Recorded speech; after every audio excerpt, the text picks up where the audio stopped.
கர்த்தருடைய வார்த்தைக்கு நேராய் நாம் திரும்புவோம். என்னோடு சேர்ந்து நீதிமொழிகளின் புத்தகம் 28ஆம் அதிகாரம் 20ஆம் வசனத்தை நாம் திருப்பிக் கொள்ளுவோம். நீதிமொழிகளின் புத்தகம் 28ஆம் அதிகாரம் 20ஆம் வசனம்.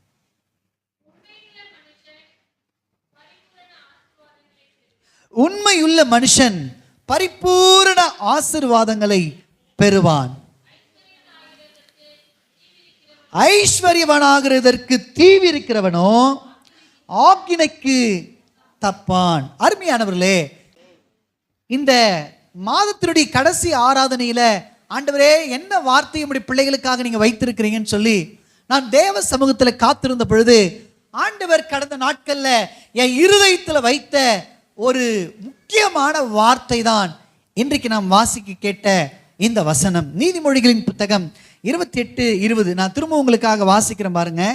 உண்மையுள்ள மனுஷன் பரிபூரண ஆசீர்வாதங்களை பெறுவான். உண்மையுள்ள மனுஷன் பரிபூரண ஆசீர்வாதங்களை பெறுவான். ஐஸ்வர்யவன் ஆகிறதற்கு தீவிரிக்கிறவனோ ஆக்கினைக்கு தப்பான் என்று இங்க நீதிமொழிகள்ல நம்முடைய பரிசுத்த ஆவியானவர் மிக தெளிவாக அவர் என்ன பண்ணியிருக்கிறார்னா, கவனிங்க, நம்முடைய தேவன் யாருன்னா அவருடைய சுபாவங்கள் எப்படிப்பட்டது அப்படின்னு நீங்க வேதத்தில் ஆராய்ச்சீங்கன்னா பல சுபாவங்கள் அவருக்கு இருந்தாலும் மிக முக்கியமான ஒரு சுபாவம் இருக்கிறது. அது என்னன்னா, அது தம்முடைய பிள்ளைகளாகிய நம்மை ஆசீர்வதிக்கிற ஒரு சுபாவம். அல்லேலூயா. ஒரு முறை அருமையானவர்களே, பேதுருவின் படகின் இடத்துல இயேசு கிறிஸ்து போகிறார். போயிட்டு அவர் என்ன பண்றார், பேதுருவே உன் படகு கொஞ்சம் தாப்பா, நான் கொஞ்சம் பிரசங்கிச்சுக்கிறேன் அப்படின்னு சொல்லி கேட்கும் பொழுது பேதுருவும் என்ன பண்றா, கொடுக்குறாரு பாருங்க.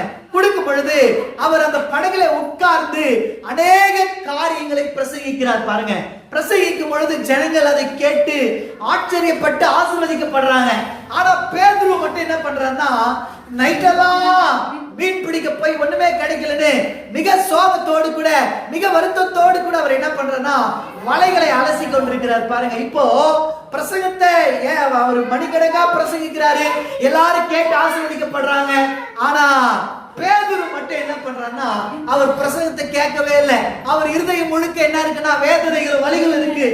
என்ன பண்ண போறோம்னு தெரியலையே, இன்னைக்கு வட்டி எப்படி கட்ட போறோம்னு தெரியலையே, இன்னைக்கு எப்படி நம்ம ஃபேமிலிக்கு சில காரியங்களை எப்படி சந்திப்போம்னு தெரியலையேன்னு சொல்லி அவர் பல காரியங்களை சிந்திக்கிறார் பாருங்க. என்னை கேட்கிற அருமையானவர்களே, நானா இருந்திருந்தேன்னா எனக்கு கவனிங்க, உண்மையிலேயே அந்த படகுல நான் உட்கார்ந்து பிரசங்கிட்டு இருந்தேன்னா கண்டிப்பா பேதுருவை திரும்பி என்ன பண்ணிருப்பேன், திட்டி இருப்பேன். என்னங்க பண்ணிருப்பேன், என் கூட பேசுங்க, என்ன பண்ணிருப்பேன், ஏன்பா நான் இவ்வளவு கஷ்டப்பட்டு பிரசங்கிக்கிறேன், நீ என்ன பண்ணிருக்கிற, இதை கேட்காம வலைய அழைச்சு இருக்கிறியே, வார்த்தையை கேட்காம நீ வார்த்தையை அசட்டை பண்ணி இருக்கிறியே அப்படின்னு சொல்லி என்ன பண்ணிருப்பேன்னா கண்டிப்பா நான் அவனை திட்டி இருப்பேன். ஆமே. பேதுரு வசனத்தை கேட்காம அவர் என்ன பண்றாருன்னா வலைய அலசி கொண்டிருக்கிறார் பாருங்க. இயேசு திரும்பி பேதுருவை பார்த்து என்ன பண்றாருன்னா, பேதுருவே அப்படின்னு கூப்பிட்டு அவர் என்ன பண்றாருன்னா, ஐயரே சொல்லுங்க அப்படின்னு, உன் படகை ஆழத்துக்கு கொண்டு போப்பா அப்படின்றாரு பாருங்க. நானா இருந்திருந்தேன்னா உண்மையிலே என்ன பண்ணிருப்பேன்னா பேதுருவை திட்டிருப்பேன். ஆனா கிறிஸ்து என்ன பண்றாருன்னா பேதுருவை ஆழத்திற்கு கொண்டு போய் அவனை ஆசீர்வதித்தார் என்று பார்க்கிறோம். அல்லேலூயா. நம்முடைய கர்த்தர் யாருன்னா நம்மை ஆசீர்வதிக்க சித்தமுள்ளவர், நம்மை ஆசீர்வதிக்க ஆசைப்படுகிறவர் தான் யாருன்னா நம்முடைய ஆண்டவர். ஆமென். அதுலயும் அவருடைய ஆசீர்வாதம் எப்படிப்பட்டதுன்னா இங்க வசனம் சொல்லுகிறது பரிபூரண ஆசீர்வாதம் என்று சொல்லப்படுகிறது. ஆங்கிலத்தில் ரொம்ப அழகா இருக்கும். ஆங்கிலத்தில் என்ன சொல்லப்படுதுன்னா இந்த பரிபூரணத்திற்கு மிகுதியான ஆசீர்வாதம் அப்படின்னு சொல்லப்படுகிறது. அப்படின்னா என்ன அர்த்தம்னா ஒரு கம்ப்ளீட்னஸ், அதில் அறகுறை இருக்காது, அதில் பிரச்சனைகள் இருக்காது, அதில் பார்த்தீங்கன்னா கண்ணீர் இருக்காது. இதெல்லாம் இப்படியெல்லாம் இல்லாத ஒரு ஆசீர்வாதம் தான் என்னதுன்னா பரிபூரணமான ஆசீர்வாதம். ஆமென். நீங்க ஆதியாகமத்தின் புத்தகம் 1ஆம் அதிகாரம் 28 பார்த்தீங்கன்னா ஆண்டவர் மனிதனை சிருஷ்டித்து சகலவற்றையும் சிருஷ்டிக்கிறார். சிருஷ்டித்து பிற்பாடு மனிதனையும் கர்த்தர் என்ன பண்றாருன்னா சிருஷ்டிக்கிறார் பாருங்க. சிருஷ்டித்து அவர் சொல்லுகிற வார்த்தை இதுதான், நான் வாசிக்கிறேன். பின்பு தேவன் அவர்களை நோக்கி நீங்கள் பலுகி பெருகி பூமியை நிரப்பி அதை கீழ்ப்படுத்தி சமுத்திரத்தின் மச்சங்களையும் ஆகாயத்து பறவைகளையும் பூமியின் மேல் நடமாடுகிற சகல ஜீவ ஜந்துக்களையும் ஆண்டு கொள்ளுங்கள் என்று சொல்லி தேவன் அவர்களை ஆசீர்வதித்தார் என்று நாம் பார்க்கிறோம். ஆமென். முதல்ல மனிதரை உண்டாக்கி கர்த்தர் என்ன பண்றாருன்னா அவங்களை ஆசீர்வதித்தார்னு பார்க்கிறோம். கவனிங்க அருமையானவர்களே, ஆண்டவருடைய வாயிலிருந்து அநேக அதாவது என்ன சொல்ற வாக்குத்தத்தங்கள் புறப்படுவதற்கு முன்பதாக, அநேக காரியங்கள் புறப்படுவதற்கு முன்பதாக மனிதரை பார்த்து கர்த்தர் சொன்ன முதல் காரியம் என்ன தெரியுமா? ஆசீர்வாதம். ஆமென், ஆமென். என்றைக்கும் கர்த்தர் நம்மை ஆசீர்வதிக்கும்படி வந்திருக்கிறார். அல்லேலூயா. அதுவும் சாதாரணமான ஆசீர்வாதம் இல்லைங்க, பரிபூர்ணமா நம்மளை ஆசீர்வதிக்கும்படி வந்திருக்கிறார். ஆமென், அல்லேலூயா. சத்தமோர் அல்லேலூயா. கவனிங்க, இந்த ஆசீர்வாதத்தை சுதந்திரிக்கிறதுக்கு முன்னாடி இந்த வசனம் சொல்லுகிற இந்த வார்த்தையை கொஞ்சம் நம்ம என்ன பண்ணணும்னா கவனிக்கணும். கவனிச்சு அதுல சொல்லப்படுகிற ஆசீர்வாதம் எப்படிப்பட்டது அப்படின்றத நம்ம கொஞ்சம் கவனிக்கணும். ஏன்னா கவனிங்க, இந்த வசனத்தை நான் திரும்ப படிக்கிறேன், என்ன கொஞ்சம் கவனமா கவனிக்கணும். உண்மையுள்ள மனுஷன் பரிபூர்ண ஆசீர்வாதங்களை என்ன பண்ணுவானா? பெறுவானா. ஆனா இந்த வசனத்தினுடைய முடிவு பாருங்க, அடுத்த பாதியை பாருங்க. ஐஸ்வர்யவனாக ஆகிறதற்கு தீவிரிக்கிறவனோ ஆகினைக்கு தப்பான் அப்படின்னு சொல்லப்படுகிறது. என்ன கவனிங்க அருமையானவர்களே, இந்த வசனத்தை நான் படித்து கொண்டிருக்கும் பொழுது ஆவியானவர் இந்த வசனத்துக்குள்ள அடங்கி இருக்கிற 2 விதமான ஆசீர்வாதங்களை என் கண்களுக்கு காண்பித்தார். இந்த வசனத்துக்குள்ள 2 விதமான ஆசீர்வாதங்கள் இருக்குது. எத்தனை விதமான ஆசீர்வாதங்க? ஒரு ஆசீர்வாதம் என்னதுன்னா பரிபூரண ஆசீர்வாதம். எல்லாம் சொல்லுங்க. இந்த பரிபூர்ண ஆசீர்வாதத்தை கொடுக்கிறவர் யாருன்னா கர்த்தர். எல்லாம் சொல்லுங்க. ஆமா, பரலோகத்திலிருந்து தம்முடைய பிள்ளைகளுக்காக இறங்கி வருகிற ஒரு மிகப்பெரிய பூரண ஆசீர்வாதம் தான் இந்த ஆசீர்வாதம். ஆமென், ஆமென். நீதிமொழிகளின் புத்தகம் 10:22 நான் வாசிக்கிறேன். கர்த்தரின் ஆசீர்வாதமே ஐஸ்வர்யத்தை தரும், அதனோடு அவர் என்ன பண்ண மாட்டார்னா வேதனையை கூட்டார் அப்படின்னு சொல்லப்படுகிறது. என கவனிங்க, அதாவது கர்த்தர் ஒரு மனுஷனை ஆசீர்வதிக்கும் பொழுது என்ன நடக்கும்னா அதுல வேதனைகள் இருக்காது. எல்லாம் சொல்லுங்க, என்ன இருக்காதுங்க? ஆமா, வேதனைகள் இல்லாத ஒரு ஆசீர்வாதம் தான் இந்த ஆசீர்வாதம். நீங்க வேதாகமத்துல 1 நாளாகமத்தின் புத்தகம் 4ஆம் அதிகாரம் 9-10 எடுத்து வாசிச்சீங்கன்னா அதுல யாபேசை பற்றி வேதம் சொல்லுகிறது. யாபேஸ் கர்த்தரை நோக்கி இவ்வண்ணமாய் ஜெபித்தாரா. என்னன்னா, கர்த்தாவே, என் தாய் என்னை துக்கத்துல பெற்றெடுத்தாள், என் பேரே துக்கம்தான், என் வாழ்க்கையில அநேக துக்கங்களை நான் பார்த்தது உண்மைதான். கவனிங்க அப்படின்னு சொல்லிட்டு அவர் சொல்றாரு, ஆனாலும் நீங்க என்ன பண்ணுங்க? ஆசீர்வதிங்க ஆண்டவரே, என் எல்லைகளை பெரிதாக்குங்க ஆண்டவரே, என் சகோதரர்களை பார்க்கிலும் என்னை கனம் பெற்றவளாய் மாற்றுங்க ஆண்டவரேன்னு சொல்லி அவன் ஜெபிக்கிறான். பாருங்க, ஜெபிச்சுட்டு அவன் சொல்றான், தீங்கு என்னை துக்கப்படுத்தாதபடிக்கு என்னை ஆசீர்வதியும் அப்படின்னு சொன்ன உடனே கர்த்தர் அந்த ஜெபத்தை கேட்டு அவனை அவ்வளமாக ஆசீர்வதித்தார் என்று பார்க்கிறோம். ஆமென். யாபேசை கர்த்தர் ஆசீர்வதிக்கும் பொழுது வசனம் சொல்லுகிறது, தீங்கு அவனை என்ன பண்ணலையா? துக்கப்படுத்தவே இல்லையா. அது வேதனைகள் இல்லாத ஆசீர்வாதம். என கவனிங்க அருமையானவர்களே, உலகம் கொடுக்கிற ஆசீர்வாதம் எப்படிப்பட்டதுன்னா வேதனைகள் நிறைந்த ஒரு ஆசீர்வாதமாக இருக்குது. ஆனா கர்த்தர் கொடுக்கிற ஆசீர்வாதம் எப்படிப்பட்டதுன்னா அது வேதனைகளற்ற ஒரு ஆசீர்வாதம். ஆமென். என்ன கவனிங்க, அதாவது உங்களுக்கு தெரியும், எனக்கு கிட்டத்தட்ட ஒரு 5 ஆண்டுகளாக திருமணமாகி குழந்தை இல்லைன்னு நீங்க அறிவீர்கள். அதற்காக நாங்கள் நிறைய நாட்கள் ஜெபித்திருக்கிறோம், அழுதுருக்கிறோம், ஆண்டவருடைய சமூகத்தில் போராடி இருக்கிறோம். ஆனால் ஒரு நாள் கர்த்தர் எங்களை கிருபையாய் நினைத்து என் மனைவி கர்ப்பம் தரிக்கும்படி உதவி செய்தார். பாருங்க, எனக்கு கவனிங்க அருமையானவர்களே, அதிகாலையில் நாங்கள் ஜெபித்து படுத்துட்டோம். படுத்த உடனே என் மனைவி ஓடி சொல்கிறா, செக் பண்ணிட்டு சொல்கிறா, எங்க எழுந்துருங்க, இந்த மாதிரி நமக்கு இந்த கார்டில் 2 கோடு வந்திருக்கணுன்னே நாங்கள் 2 பேரும் அதை பார்த்து எங்களால் நம்பவே முடியல. ஏன்னா இந்த 5 வருஷத்தில் எத்தனையோ முறை ஆண்டர்கிட்ட நான் கேட்டிருக்கிறேன், ஆண்டர் 2 கோடு வந்ததை நாங்கள் இது வரைக்கும் பார்த்ததே இல்லை, ஃபேக் கோடாச்சு வர வழிங்க ஆண்டவரே அப்படின்னு ஜெபம் பண்ணிரு. குழந்தெல்லாம் கூட வேணாம், அந்த ஃபேக் கோடு அதை பார்த்தாச்சு நாங்கள் சந்தோஷப்பட்டுக்கிறோம், ஃபேக் கோடாச்சு வந்துடாதான்னு எத்தனையோ நாட்கள், எத்தனையோ மாதங்கள் கதறின நாட்கள்லாம் இருக்கு. ஆனால் இப்போ கர்த்தர் ரொம்ப அற்புதமாக எங்களை நினைச்சு ஆண்டவர் எங்களுக்கு குழந்தை பாக்கியத்தை கொடுத்தாரு. பாருங்க, காலையில் அதுக்காக நாங்கள் அழுது ஆண்டரை ஸ்தோத்தரிச்சு ஜெபிச்சுட்டு படுத்துட்டோம். காலையில் ஒரு செக்கப்புக்காக போகலாம் அப்படின்னு சொல்லி ரெடி ஆகிட்டு இருக்கோம்.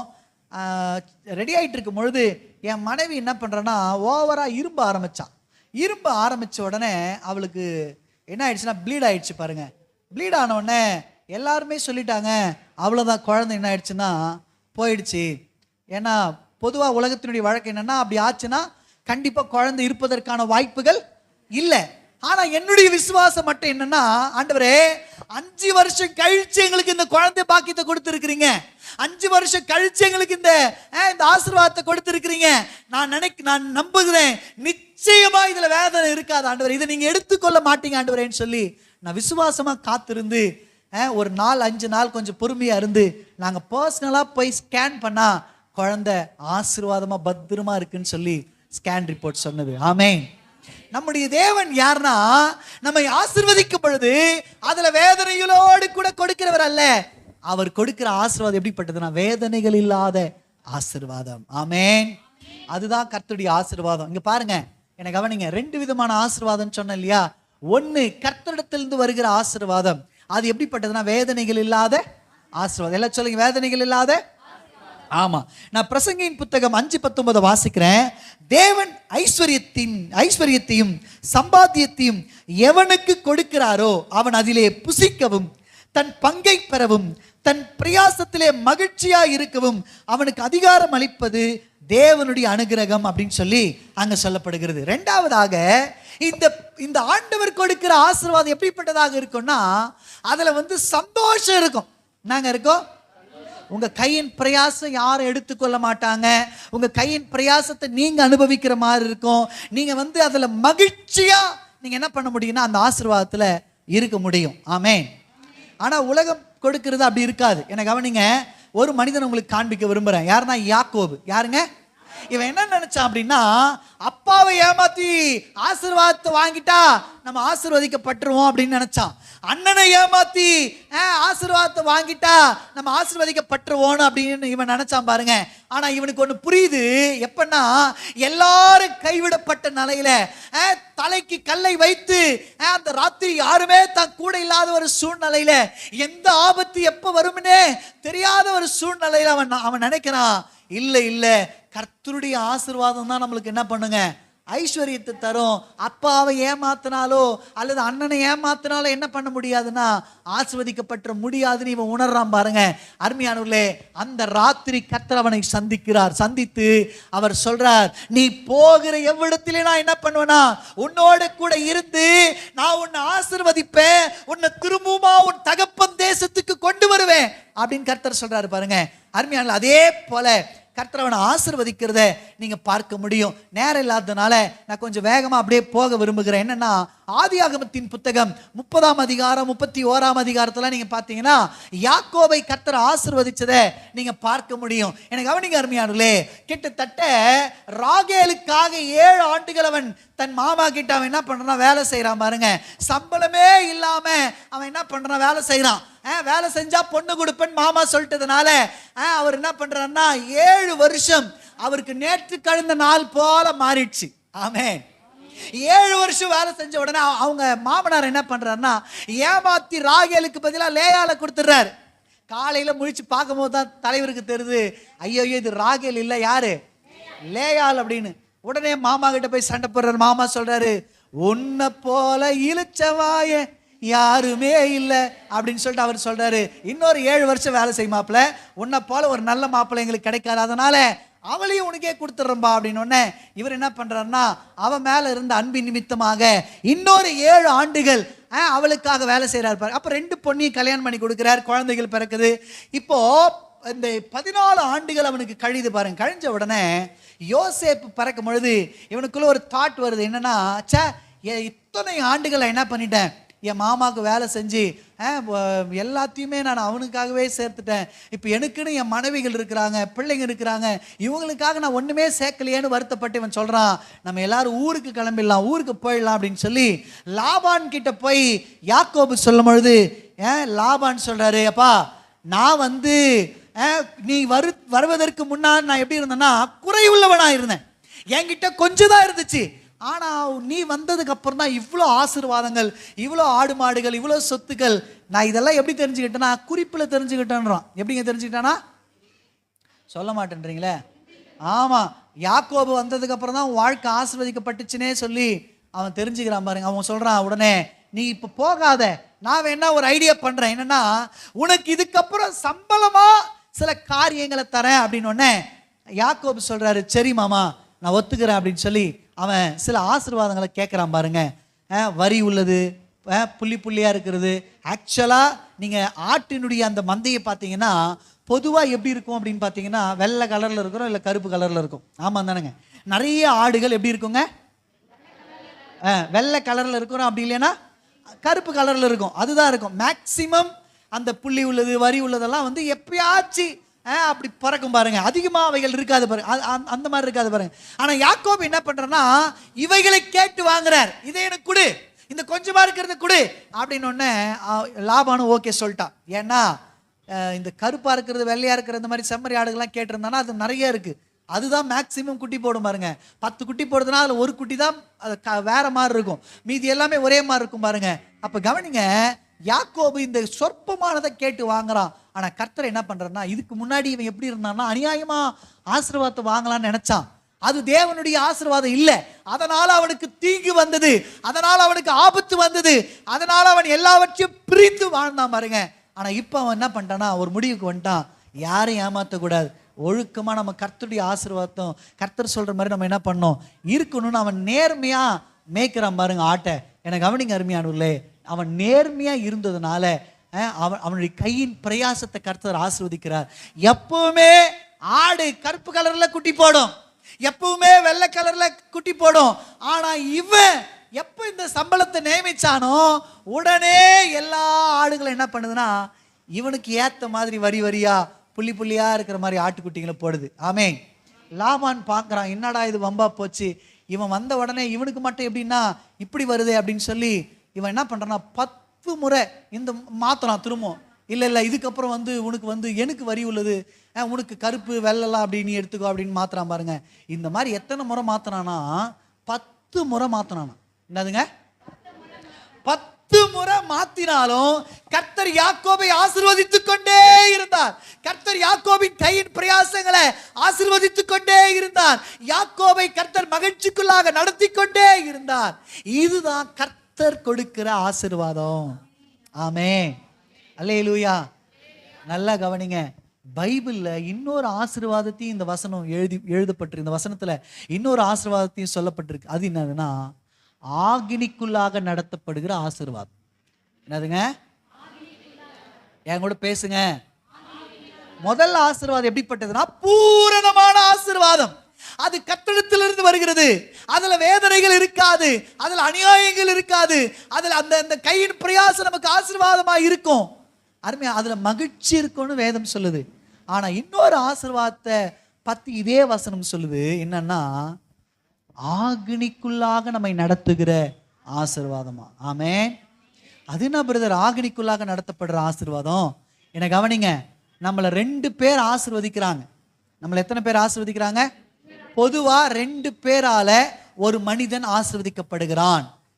ஒருவர் யாருன்னா நம்முடைய ஆண்டவராகிய கர்த்தர். ஆமென். இன்னொருத்தன் யாருன்னா பிசாசு. யாருங்க?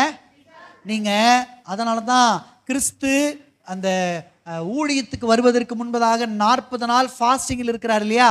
ஃபாஸ்டிங்கில் இருக்கும்போது சோதனைக்காரன் வருவான், பல காரியங்கள் ஆண்டவரோடு பேசுவான். பேசும்பொழுது ஒரு இடத்துல வசனம் சொல்லுகிறது, மத்திய 4:8, பிசாசு அவரை உயர்ந்த மலையின் மேல் கொண்டு போய் உலகத்தின் சகல ராஜ்யங்களையும் அவைகளின் மகிமையும் அவருக்கு காண்பித்து அவன் சொல்றான், இங்க பாருங்க ஆண்டவராகிய இயேசுவே, நீங்க வந்து கல்வாரிக்கு சிலுவைக்கு போய் அடிக்கப்பட்டு ரத்தம் சிந்தி இந்த ஆசீர்வாதத்தை என்கிட்ட இருந்து வாங்கறதுக்கு பதிலா என்ன தாழ வணங்குங்க. ஏன்னா இந்த எல்லா மகிமையும் இந்த உலகத்திற்குரிய எல்லா ஆசீர்வாதமும் என்கிட்ட கொடுக்கப்பட்டிருக்கு, நீங்க என்ன பணிஞ்சு கொண்டீங்கன்னா போதும், இந்த ஆசீர்வாதத்தை நான் உனக்கு கொடுத்துட்றேன்றான். ஆமென். ஆமென். அப்ப நல்லா ஒன்று புரிந்து கொள்ளுங்க, இது எப்படிப்பட்ட ஆசீர்வாதம்னா குறுக்கு வழியில போய் சம்பாதிக்கிற ஆசீர்வாதம். ஆமென். ஆமென். கவனிக்கிறீங்களா என்ன? இது ஏன்னா இது கவனிச்சாதான் புரியும், அதுல கொஞ்சம் என்ன கவனிங்க. 2 விதமான ஆசீர்வாதம். 2 ஒன்று தேவன் கொடுக்கிற ஆசீர்வாதம், இன்னொரு ஆசீர்வாதம் அது பிசாசு கொடுக்கிற ஆசீர்வாதம்.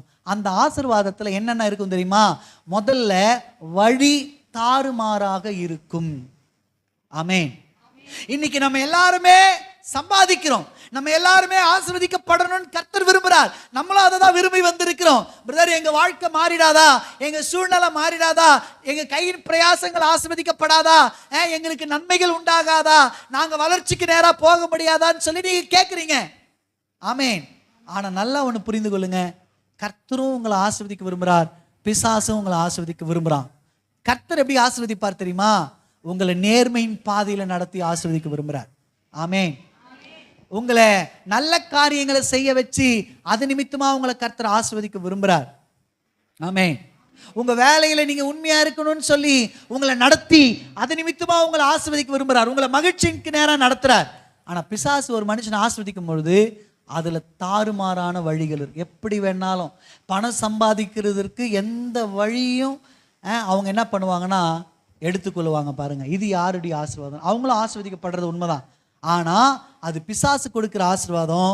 அதனுடைய முடிவு எப்படிப்பட்டதுன்னா, அருமையானது வேதம் சொல்லுகிறது, ஆக்கினைக்கு அவன் தப்பான் என்று. ஆமென். அவன் எப்படிங்க எங்க தப்பாங்க? ஆக்கினைக்கு. நான் சில உதாரணங்களை வேகமா வேதாகமத்திலிருந்து காட்டுறேன் பாருங்க. எலிசாவின் வேலைக்காரனாகி கேயாசி பத்தி வேதம் சொல்லுகிறது. அவன் என்ன பண்றான்னா, அங்க பாருங்க, பண ஆசையில அவன் என்ன பண்றான், நாகமான் வரான். நம்ம எல்லாருக்கும் தெரிஞ்ச சம்பவம் தான். நாகமான் எலிசா கிட்ட வரும்பொழுது அவனுக்கு வந்து குஷ்டரோகத்தை தீர்க்கும்படி எத்தனையோ ஹாஸ்பிட்டலுக்கு போறான். ஆனா யாருமே அவனுக்கு என்ன பண்ணலன்னா சுகத்தை கொடுக்க முடியல.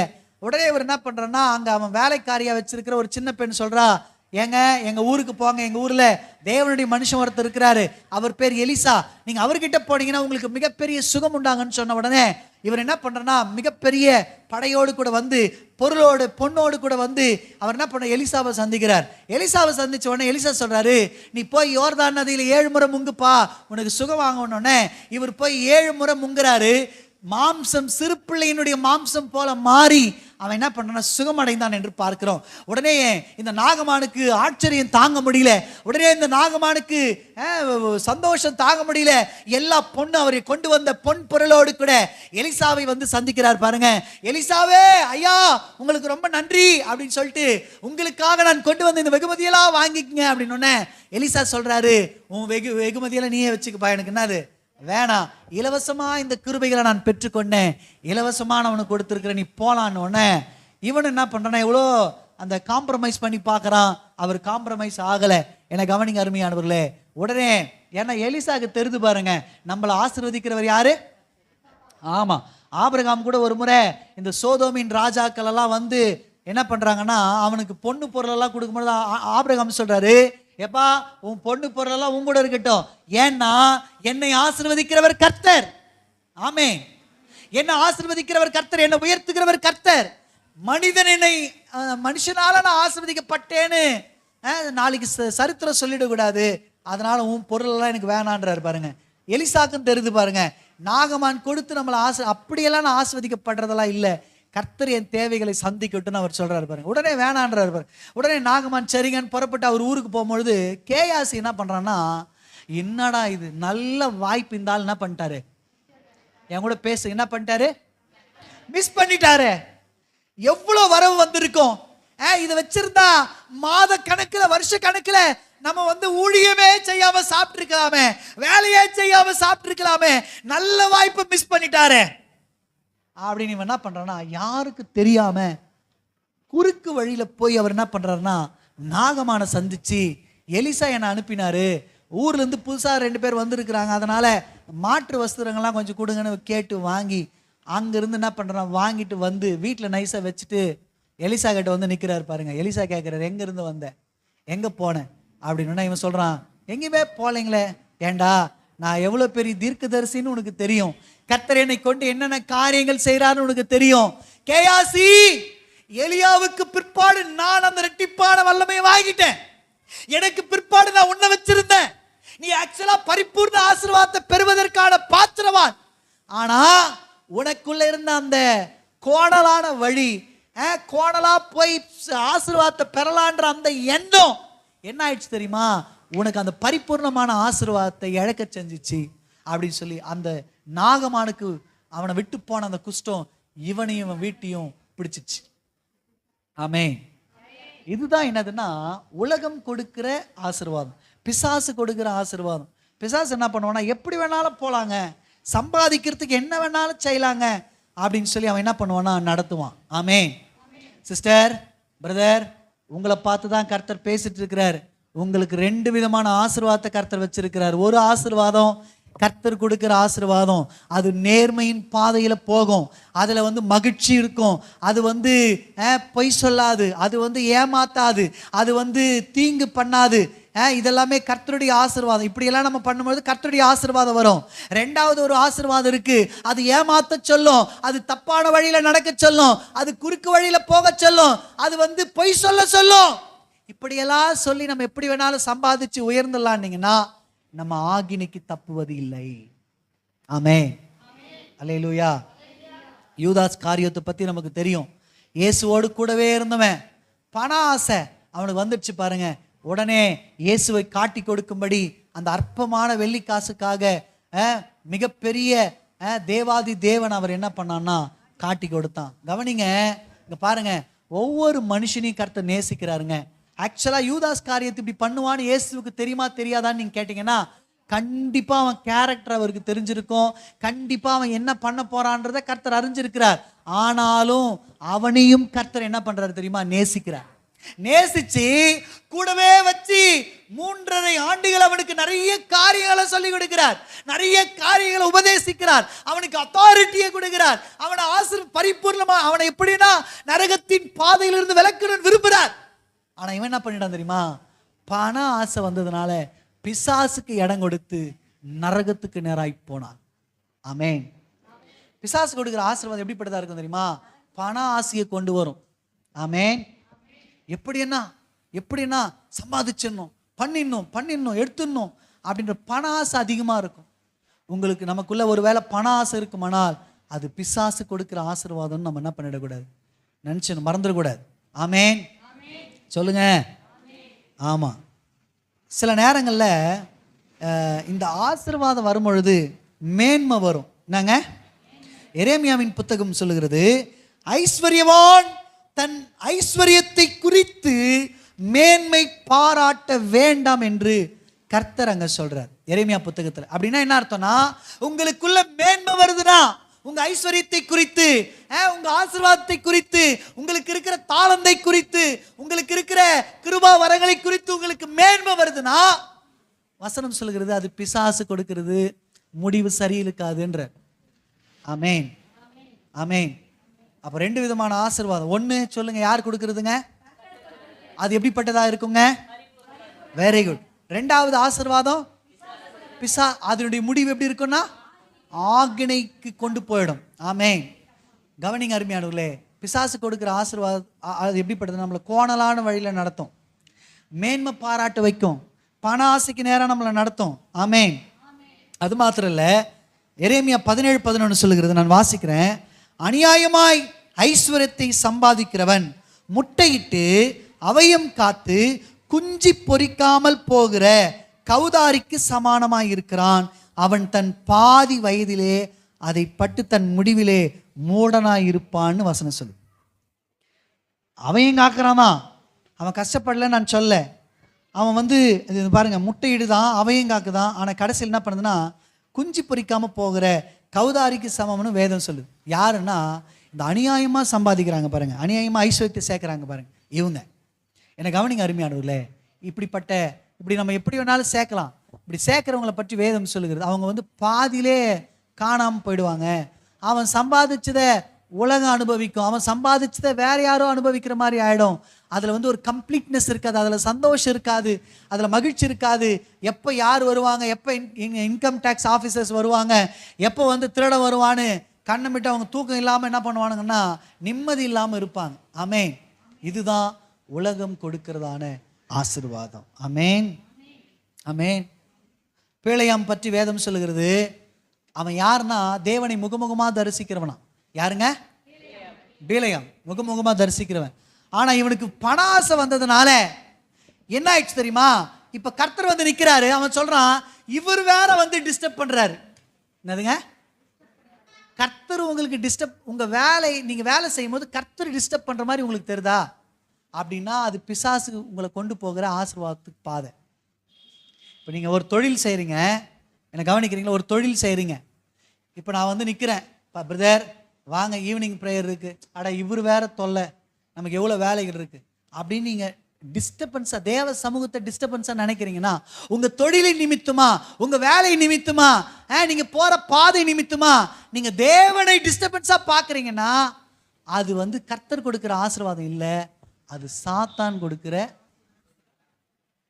வேலையாம். கர்த்தர் வந்து நிற்கிறார், இவனுக்கு தெரில, அவங்க அந்த ராஜா கொண்டு வந்த அந்த வெகுமதிகள் மேலே தான் இவன் பார்வையெல்லாம் இருக்குது, அவன் எண்ணெல்லாம் இருக்குது, எப்படின்னா நம்ம போயிடணுன்ற எண்ணம் தான் இருக்குது பாருங்கள். கர்த்தர் அங்கேயும் போய் அவனை எச்சரிக்கிறார். அவன் பல எச்சரிப்பும் பெற்று அவன் என்ன பண்ணலன்னா அந்த பாதையை விட்டு விலகவே இல்லை. வேதம் சொல்லுகிறது அவன் வந்து யுத்தத்தில் மடிந்து போனான் என்று, பாதியிலே அவன் இல்லாமல் போனான் என்று சொல்லப்படுகிறது.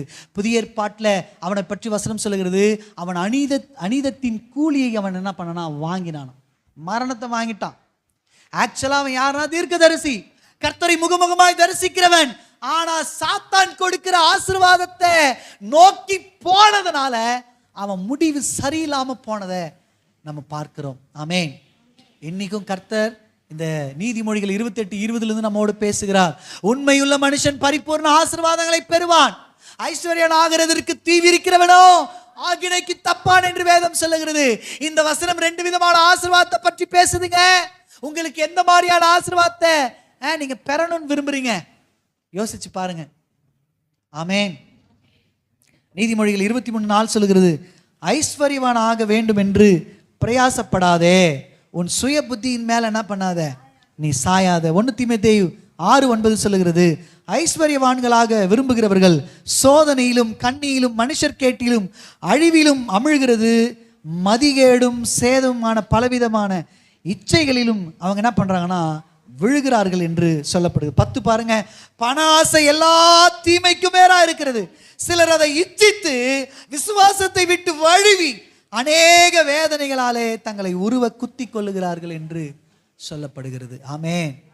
இந்த பண ஆசை கொண்டு வர்றது, பணத்தின் மேல இச்சையை கொண்டு வர்றது, எப்படின்னா பக்கத்து வீட்டுக்காரர் கொஞ்சம் நல்ல வீடு கட்டி கொஞ்சம் நல்லா இருந்துட்டா நம்மால் என்ன பண்ணிடுவோம்னா அவங்க மட்டும் இப்படி கட்டிட்டாங்களே அப்படின்னு சொல்லி இவங்க எதனா ஒன்று பண்ணி, எப்படின்னா குறுக்கு வழியில் போய் எதனா ஏமாற்றி எதனா ஒன்று பண்ணி நம்மளும் பெரிய ஆள் ஆயிடணும்னு சொல்லி இவங்க நினச்சி இவங்க என்ன பண்ணுறாங்கன்னா பிசாசின் ஆசீர்வாதங்களை இவங்க பெறுகிறதுனால முடிவு என்ன ஆயிடுதுன்னா இவங்களுக்கு விசுவாசத்தை விட்டே விலகி போய் அவங்க வாழ்க்கை நரகத்துக்கு நேராய் போகிறது என்று வேதம் நம்மளை எச்சரிக்கிறது. ஆமென். நீங்கள் போயிட்டு இருக்கிற பாதை எப்படிப்பட்ட பாதை? நீங்கள் எப்படின்னா முன்னேறணும்னு முயற்சி பண்றீங்க, நீங்க எப்படின்னா ஐஸ்வர்யவானம் ஆகணும்னு முயற்சி பண்றீங்க, நீங்க எப்படின்னா ஆசீர்வதிக்கப்பட வேணும்னு முயற்சி பண்றீங்க, அதனாலதான் வேலைக்கு போறீங்க, சம்பாதிக்கிறீங்க, ஓட்டிச்சை என்னென்னவோ பண்ணிட்டு இருக்கிறீங்க. ஆனா நீங்க செய்கிற வேலை எப்படிப்பட்டதாக இருக்கிறது? தேவனையும் உங்களை விட்டு பிரிக்கிறதா இருக்கிறதா, அல்லது நீங்க சம்பாதிக்கிற சம்பாதியம் நேர்மையின் பாதையில உங்களை நடத்துறதா? நம்ம யோசிச்சு பார்க்கணும். ஆமென். அதனால்தான் உபாகம் 11:29 ஆண்டவர் இப்படி எழுதுறார், நீ சுதந்திரிக்க போகிற தேசத்தில் உன் தேவனாகிய கர்த்தர் உன்னை பிரவேசிக்க பண்ணும் பொழுது அப்படின்னு சொல்லிட்டு அவர் சொல்றாரு, கெர்சிம் மலையின் மேல ஆசீர்வாதத்தை கர்த்தர் வச்சிருக்கிறார். ஆமென். என்ன சொல்லுங்க? கெர்சிம் மலையின் மேல ஆசீர்வாதம். அதுக்கப்புறம் வந்து வேதம் சொல்லுகிறது ஏபால் மலையின் மேல சாபத்தை கர்த்தர் வைக்கிறாரா. நீ சுதந்திரிக்கு போகிற தேசத்துக்கு போறல்லப்பா, 2 விதமான காரியம் இருக்கு. ஒரு மலையின் மேல ஆசீர்வாதத்தை வச்சிருக்கிறேன், இன்னொரு மலையின் மேல நான் சாபத்தை வச்சிருக்கிறேன். நான் உனக்கு அட்வைஸ் பண்றேன், என்ன தெரியுமா? சாபத்தை நோக்கி போகாத, எப்படியெல்லாம் வாழலான்னு வாழாத, எப்படி வேணாலும் போய் சம்பாதிக்கலான்னு சம்பாதிக்காத. உனக்காக நான் வந்து ஆசீர்வாதத்தை கட்டளிட்டு வச்சிருக்கிறேன், நீ அதை தான் பிரவேசிக்கணும்னு கர்த்தர் சொல்றார். ஆமென். இன்னைக்கு 2 விதமான ஆசீர்வாதத்தை உங்களுக்கு காண்பித்து கொடுக்கிறார். ஒன்று கர்த்தர் கொடுக்கிற ஆசீர்வாதம், இன்னொன்று உலகம் கொடுக்கிற ஆசீர்வாதம். எது நமக்கு வேணும்னு நீங்க தான் முடிவு பண்ணணும். ஆமென். ஆனா கர்த்தர் சொல்றாரு, இன்னைக்கு வந்திருக்கிற ஒவ்வொருத்தருக்கும் நீங்க இந்த உலகம் கொடுக்கிற ஆசீர்வாதம் அல்ல, கர்த்தர் கொடுக்கிற ஆசீர்வாதத்தை நீங்க பெற்றுக்கொள்ளணும். அதுதான் நிறைவான ஆசீர்வாதம். ஆமென். சத்தம் ஒரு அல்லேலூயா. அதுதான் பூரணமான ஆசீர்வாதம். ஆமென். எப்படி பிரதர் இந்த பூரணமான ஆசீர்வாதத்தை நாங்கள் பெறது? எப்படி பிரதர் கர்த்தர் கொடுக்கிற ஆசீர்வாதத்தை நாங்கள் சுதந்திரிக்கிறது? 2 காரியத்தை கொஞ்சம் வேகமாக உங்களோடு கூட நான் சொல்ல விரும்புகிறேன். பைபிள் என்ன சொல்லுதுன்னா, ஒரே ஒரு காரியம், நிறைய காரியங்கள் இருக்கு வேதம் முழுக்க, ஆனா இந்த வசனமே நமக்கு ஒரு காரியத்தை காண்பிச்சு கொடுக்குது. என்னன்னா, உண்மையுள்ள மனுஷன் பரிபூர்ண அந்த கர்த்தர் கொடுக்கிற ஆசீர்வாதத்தை பெற்றுக்கொள்வான்னு சொல்லு. எல்லாம் சொல்லுங்க, உண்மையுள்ள மனுஷன் பரிபூர்ண ஆசீர்வாதத்தை. ஆமா, இங்கிலீஷ்ல பாத்தீங்கன்னா இந்த பரிபூர்ண ஆசீர்வாதத்துக்கு நிறைய டிரான்ஸ்லேஷன்ல என்ன பண்ணிருக்கிறாங்கன்னா, ரிச் அப்படின்னு கொடுத்துருக்காங்க, மல்டிபிள் அப்படின்னு கொடுத்துருக்குறாங்க. இந்த மாதிரி நிறைய வார்த்தைகள் என்ன பண்ணியிருக்கிறாங்கன்னா கொடுத்துருக்குறாங்க. நீங்கள் இந்த உலகத்தில் நீங்கள் என்னென்னலாம் ஆசைப்படுறீங்களோ கர்த்தர் அப்படியெல்லாம் உங்களை ஆசீர்வாதத்தை உயர்த்தணும்னு விரும்புகிறார். ஆனால் அவர் எதிர்பார்க்கிற ஒரு குணாதிசயம் என்ன தெரியுமா? நிறைய இருக்கு. ஆனால் இன்னைக்கு சபைக்கு சொல்லி கொடுக்க போகிற முதல் ஒரே ஒரு காரியம் என்னன்னா, உண்மை உள்ளவங்களா இருக்கணும். எல்லாம் சொல்லுங்க, சத்தமா சொல்லுங்க, பக்கத்தில் கை பிடிச்சி சொல்லுங்க, உண்மை உள்ளவங்களா இருக்கணும். உண்மை உள்ளவங்களா இருந்தாதான் பரிபூர்ண ஆசீர்வாதத்தை பெற முடியும், பரலோகத்தின் ஆசீர்வாதத்தை பெற முடியும், கர்த்தர் கொடுக்கிற ஆசீர்வாதத்தை பெற முடியும். ஆமென். நம்ம யாரா இருக்கணும்னு கர்த்தர் விரும்புறாருங்க? சத்தமா சொல்லுங்க, யாரா இருக்கணும்? யாரா இருக்கணும்? ஆமா, நல்லா கவனிங்க. ரெண்டு காரியத்தை நான் வேகமா சொல்றேன். உண்மையா இருக்கணும்னு கர்த்தர் விரும்புறார். எப்படி எப்படி அப்படின்னு கேட்டீங்கன்னா, யாருக்கு நம்ம உண்மையா இருக்கணும், எப்படி நம்ம உண்மையா இருக்கணும் அப்படின்னு கேட்டீங்கன்னா, முதலாவதாக எழுதி கொள்ளுங்க, நீங்களும் நானும் தேவனுக்கு உண்மையுள்ளவர்களாக இருக்கணும். உங்களை ரட்சித்த, உங்களை பாவத்திலிருந்து மீட்டெடுத்த, தம்முடைய வெளியேற பெற்ற ரத்தத்தை உங்களுக்காய் கொடுத்த, உங்களை நீங்க நம்ம எல்லாருமே நரகத்துக்கு பாத்திரவான்களாக இருந்தோம், நரகத்துக்கு நேராக தான் போய் கொண்டிருந்தோம். ஆனா நடுவில் அவர் வந்து நம்மளை நிறுத்தி தடுத்து நமக்கு ஒரு ரட்சிப்பின் அனுபவத்தை கொடுத்து, நம்ம மேல இருந்த அழுக்கின் வஸ்திரத்தை எடுத்து ரட்சிப்பின் ஆடையை கொடுத்து, அப்படி வெளியேற பெற்ற ரத்தத்தினால் நம்மளை கழுவி நம்மளை பரலோகத்துக்குரியவர்களாக மாத்திட்டார் இல்லையா? அந்த தேவனுக்கு சபை உண்மை உள்ளவங்களா இருக்கும். ஆமென், அல்லேலூயா. வேதத்தில் நிறைய வசனம் இருக்கு, நான் வாசிக்கிறேன். ஆண்டவர் சொல்றார் இஸ்ரவேல் ஜனங்களை பார்த்து, என்னை அன்றி உனக்கு வேற தேவர்கள் உண்டாய் இருக்க வேணாம் அப்படின்றார். ஆமென்.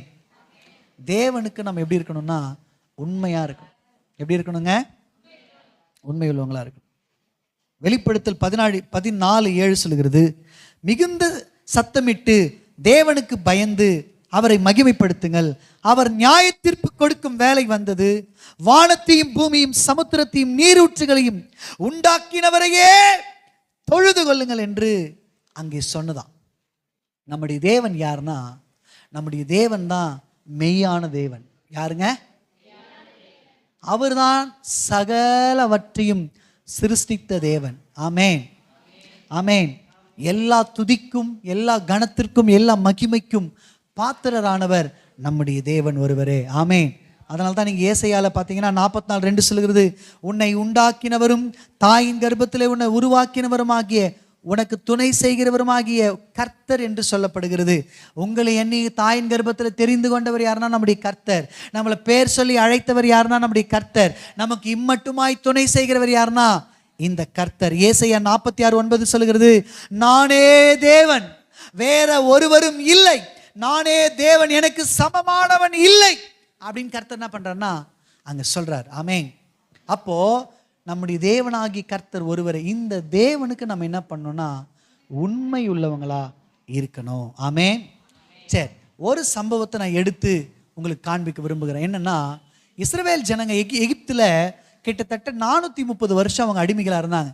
கர்த்தர் மோசையை கொண்டு அவங்களை மீட்டெடுக்கும் பொழுது வாக்குத்தத்தம் அவங்களுக்கு சொல்லப்படுகிறது. என்னன்னா, உனக்கு நான் வந்து உன்னை இந்த எகிப்தின் அடிமைதனத்திலிருந்து விடுதலையாக்கி உனக்கு நான் ஒரு தேசத்தை சுதந்திரமாக கொடுக்க போகிறேன். அந்த தேசம் எப்படிப்பட்டதுன்னா, அது ஆசீர்வாதமான தேசம்னு கர்த்தர் சொல்றார். ஆமென். அது பாலும் தேனும் ஓடுகிற தேசம்னு கர்த்தர் சொல்றார். அது பள்ளத்தாக்குகளும் மலைகளும் நிறைந்த தேசம்னு கர்த்தர் சொல்லுகிறார்.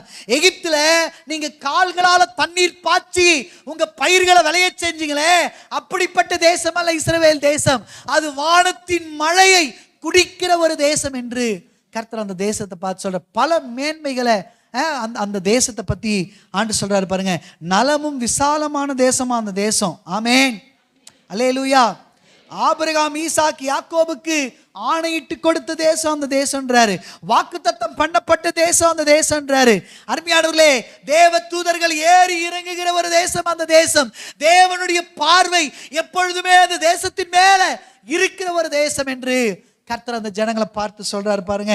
அந்த தேசம் எப்படிப்பட்ட தேசம்னா அது பிளஸ்ஸட் ஒரு தேசம் அப்படின்றாருங்க. ஆமென். அது மட்டும் இல்லை, நீ கட்டாத வீட்டில் குடியிருக்கிற தேசம்ன்றாரு. நீ நடாத திராட்சை தோட்டத்தின் பலன் அனுபவிக்கிற தேசம்னு கர்த்தர் சொல்றாரு. ஆமென். நீ விதைக்க மாட்ட, ஆனால் அதிகமாக அறுக்கிற ஒரு தேசம். நீ கொஞ்சமாக விதைச்சாலும் அதிகமாக அறுக்கிற தேசம்னு அந்த தேசத்தை பார்த்து சொல்றாரு. ஆமென். இப்படிப்பட்ட ஒரு பூரணமான ஆசீர்வாதத்தை இஸ்ரவேல் ஜனங்களுக்கு கர்த்தர் வச்சிருந்தாரு பாருங்க. ஆனால் வேதம் சொல்லுகிறது அநேகர் அதில் பிரவேசிக்கவில்லைன்னு சொல்லப்படுது. என்னங்க? அநேகர் அந்த பரிபூர்ண ஆசீர்வாதத்தை பெறல அப்படின்னு சொல்லப்படுது. ஏன் அப்படின்னு நீங்க கேட்டீங்கன்னா என்ன கவனிங்க. ஒரு காரியத்தை எல்லாரும் எடுத்துக்கொள்ளுங்க. எபிரேயரின் புத்தகம்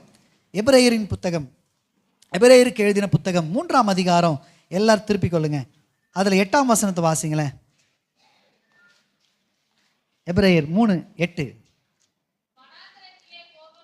வனாந்தரத்திலே கோபமூட்டின போதும் சோதனை நாளிலும் நடந்தது போல உங்கள் இருதயங்களை நீங்க என்ன பண்ணாதீங்க, கடினப்படுத்தாதீங்க அப்படின்னு சொல்லிட்டு ஆண்டு சொல்றாரு.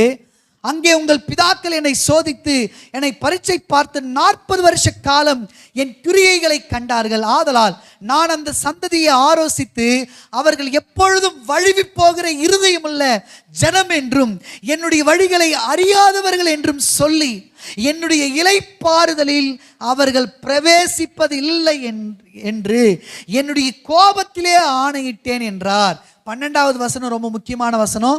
அது எல்லாரும் சேர்ந்து வாசிக்கலாம். சகோதரரே, ஜீவனுள்ள தேவனை விட்டு விலகுவதற்கு ஏதுவான அவிசுவாசம் உள்ள பொல்லாத இருதயம் உங்களில் ஒருவனுக்குள்ளும் இராதபடிக்கு எச்சரிக்கையாயிருங்கள். ஆமென். பொல்லாத இருதயம் இருக்கக்கூடாதுன்றார். உண்மையுள்ளவர்கள் யார்? உண்மைன்னா என்ன பிரதர்? உண்மை என்ன தெரியுங்களா? முதல்ல சொன்னேன், அவங்க தேவனுக்கு உண்மை உள்ளவங்களா இருக்கணும். தேவனுக்கு உண்மை உள்ளவங்களா இருக்கிறதுனா என்னன்னா, அதாவது உங்க விசுவாசத்தை விட்டு போகாம, நான் சொல்றது புரியுதுங்களா? கர்த்தரை முழுசா அவரை நம்பி ஜீவிக்கிறீங்க பாருங்க, அதுதான் தேவனுக்கு உண்மையா இருக்கிறது. ஆமென். சொல்லுங்க.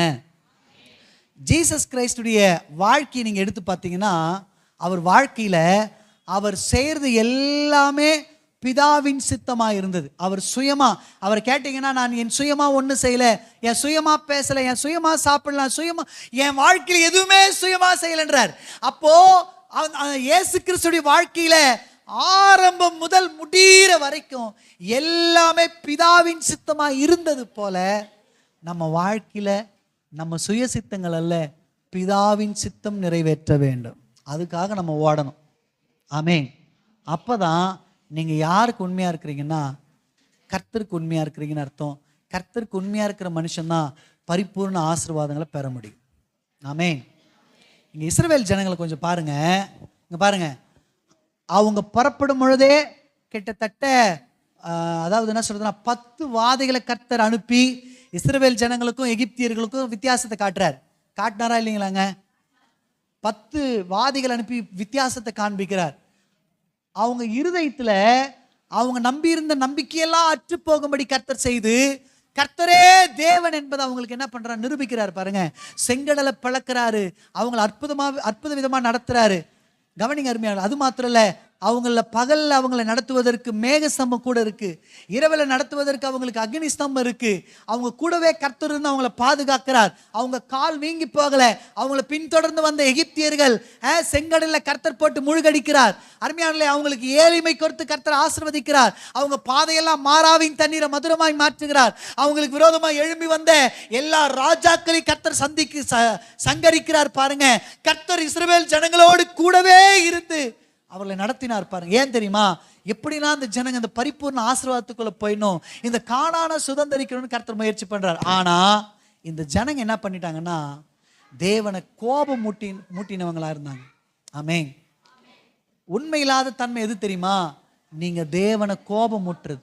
உங்க செய்கையினால, உங்க பார்வையினால, உங்க பேச்சினால, நீங்க நடந்து கொள்ளுகிற அந்த நடக்கையினால தேவனை கோபப்படுத்துறீங்கன்னா நம்ம உண்மை இல்லாதவங்களா இருக்கிறோன்னு அர்த்தம். ஆமென். இவங்க என்ன பண்ணிட்டாங்கன்னா, என்ன கவனிங்க, ஒரே ஒரு இன்சிடென்ட் மட்டும் காண்பிக்கிறேன். பல முறை இவங்க இப்படி பண்ணுறாங்க, ஆனால் ஒரே ஒரு இன்சிடென்ட் மட்டும் காட்டுறேன். என்னென்னா, ஒரு முறை கர்த்தர் மோசையை 40 நாள் கூப்பிடுறார் மலைக்கு. இவர் என்ன பண்ணுறாருன்னா புறப்பட்டு போகிறார் பாருங்க. புறப்பட்டு போகும்பொழுது இவனுங்க வெயிட் பண்ணி பார்க்குறானுங்க. ஒரு நாள் பார்க்குறானுங்க, 2 நாள் பார்க்குறானுங்க. கிட்டத்தட்ட 40 நாள் ஆயிடுச்சு பாருங்க. 40 நாள் ஆன உடனே எல்லா ஜனங்களும் ஒன்றா கூடி வந்து ஆரோன் கிட்ட சண்டை போடுறானுங்க. அந்த மோசேக்கு என்னாச்சோ தெரியல, அவன் உயிரோடு இருக்கிறானா இல்லையான்னு தெரியல. அதனால எங்களுக்கு ஒன்று பண்ணு, எகிப்திலிருந்து எங்களை கொண்டு வந்த தெய்வத்தை உண்டாக்குன்றானு. அதுங்க எகிப்திலிருந்து கொண்டு வந்த அவன் என்ன பண்ணுறான், எல்லா பொண்ணையும் கொண்டு வான்னு சொல்லி எல்லா நகையும் வாங்கி உருக்கி கண்ணுக்குட்டியை செஞ்சு, இதுதான் எங்களை எகிப்திலிருந்து கொண்டு வந்த தெய்வம்னு சொல்லி அதை நமஸ்கரித்து வணங்கி ஆடி பாடி சந்தோஷப்படுறாங்க பாருங்க. அருமையானவர்களே, நல்லா ஒன்று புரிந்து கொள்ளுங்க. நிறைய நேரத்தில் நம்ம வாழ்க்கையில் நம்ம இப்படி செய்கிறவங்களா இருக்கிறோம். என்னன்னா, ஒவ்வொரு நாளும் இவங்க அதிசயத்தை பார்த்துட்டே வராங்க. ஒவ்வொரு நாளும் புதிய மன்னா, மேகஸ்தம்பம் அக்னி ஸ்தம்பம் கூட வருது, அற்புத அடையாளங்கள் பார்த்துட்டே வராங்க. ஆனா இப்ப திடீர்னு ஒரு 40 நாள் ஏதோ ஒரு சைலண்ட் பீரியடுக்குள்ள கர்த்தர் இவங்களை நடத்துறார். என்னதுங்க, சில நேரத்தில் நம்ம வாழ்க்கையில கூட எவ்வளோ ஜெபிச்சிருப்போம், எத்தனையோ மாசங்கள் காத்திருப்போம் பாருங்க. ஏதோ ஒரு சைலண்ட் பீரியட் இருக்கிறது போல நம்ம வாழ்க்கையில உணர்வோம் பாருங்க. நான் சொல்றேங்க, என்னை கவனிங்க, இப்படிப்பட்ட சைலண்ட் பீரியட்ல உங்க விசுவாசத்தை விட்டு நீங்க போயிடக்கூடாது. அவ்விசுவாசமா நீங்க என்ன பண்ணிடக்கூடாது, சில காரியங்களை போய் செஞ்சிடக்கூடாது. தேவன் மேல வைத்திருந்த அந்த நம்பிக்கை நீங்க என்ன பண்ணிடக்கூடாதுன்னு இழந்துடக்கூடாது. இவனுக்கு என்ன பண்ணிட்டானுங்கன்னா, இங்க பாருங்க, மோசே மட்டும் தாங்க போனாரு, மோசே மட்டும் தான் போனான். ஆனா அவங்களோடு கூட மேகஸ்தமும் அக்னிஸ்தமும் கூட தான் இருந்துச்சு. சொல்லுங்க, கூட இருந்துச்சு. அவங்க அதை பார்த்துட்டே தான் இருக்கிறாங்க. ஆனாலும் தேவன் இவங்க மேல வச்சிருந்த அந்த அன்பை என்ன பண்ணிட்டாங்கன்னா இவங்க உணராம போயிட்டாங்க. ஆமே. இந்த 40 நாள் அளவும் கூட கர்த்தர் மோசே கிட்ட என்ன எதுக்காக தெரியுமா கூப்பிட்டாரு? இந்த ஜனங்களுடைய ஆசீர்வாதத்துக்காக தான் மறைமுகமா அங்க செயல்பட்டு இருக்கிறார். ஆமே. உங்க வாழ்க்கையில சில சைலண்ட் பீரியட் இருக்குன்னு வச்சுங்களேன், சில நேரங்கள் ஜெபமே கேட்கப்படாதது போல இருக்குன்னு வச்சுங்களேன். அருமையான யோபை போல பல காரியங்களை நீங்க இழந்திருக்கலாம். சில நேரங்களில் கர்த்தர் ஏதோ நம்ம வாழ்க்கையில சிலதெல்லாம் இழக்கும் பொழுது கர்த்தர் நம்மளை வந்து மீட்டெடுக்காத மாதிரியே இருக்கலாம். கவனிங்க, அப்படியெல்லாம் நடக்கிறதுனால நீங்க நினைச்சிடாதீங்க கர்த்தர் என்னை கை விட்டுட்டாருன்னு சொல்லி. கர்த்தர் நம்ம கூட இல்லைன்னு நினைச்சிடாதீங்க. ஆமேன். கர்த்தர் உங்க கூட தாங்க இருக்கிறாரு, உங்களுக்காக தாங்க செயல்பட்டு இருக்கிறாரு. ஆமேன்.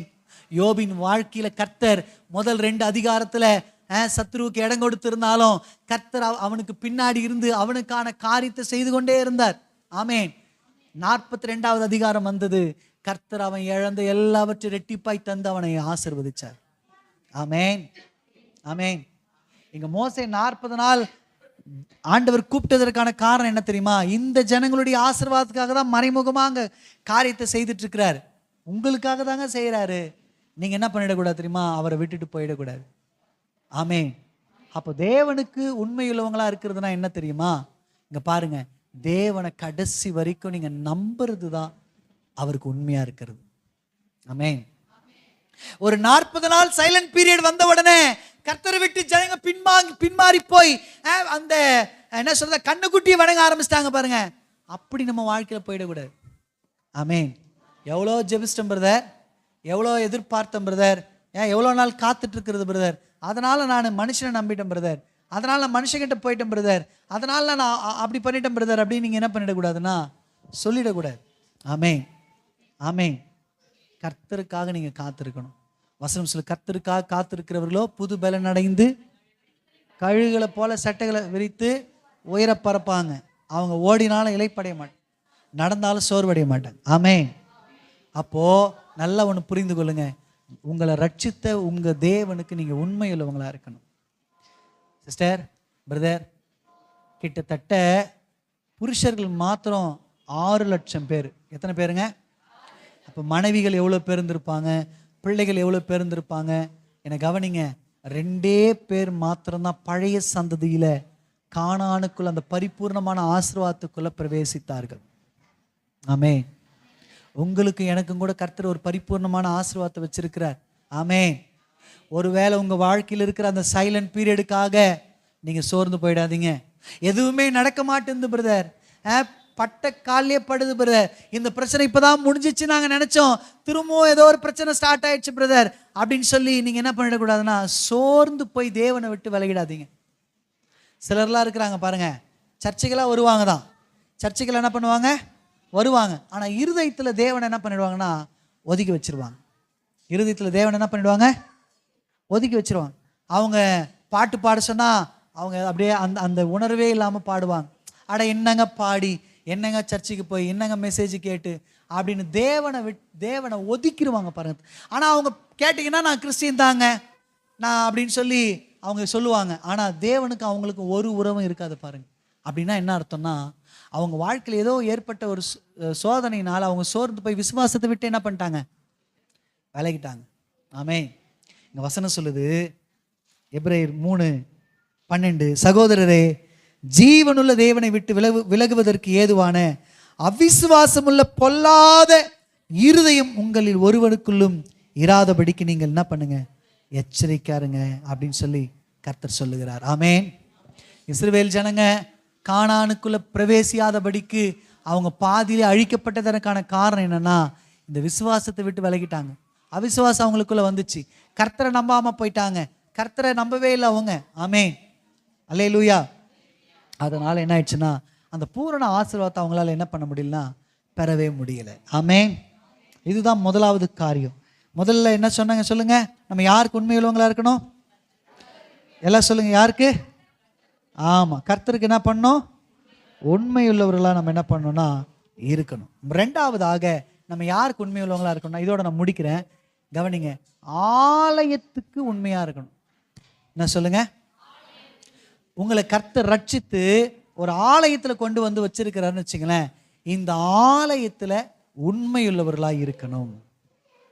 ஆமென், ஆமென். என்னாகமத்தின் புத்தகம் 12:7 சொல்கிறது, என் தாசனாகி மோசேயோ அப்படிப்பட்டவன் அல்ல, என் வீட்டில் எங்கும் உண்மையுள்ளவன், என் வீட்டில் எங்கும் உண்மையுள். மோசே குறித்து கர்த்தருடைய சாட்சி எப்படி இருந்தது தெரியுங்களா? என் வீட்டில் எங்கும் அவன் உண்மையுள்ளவன்.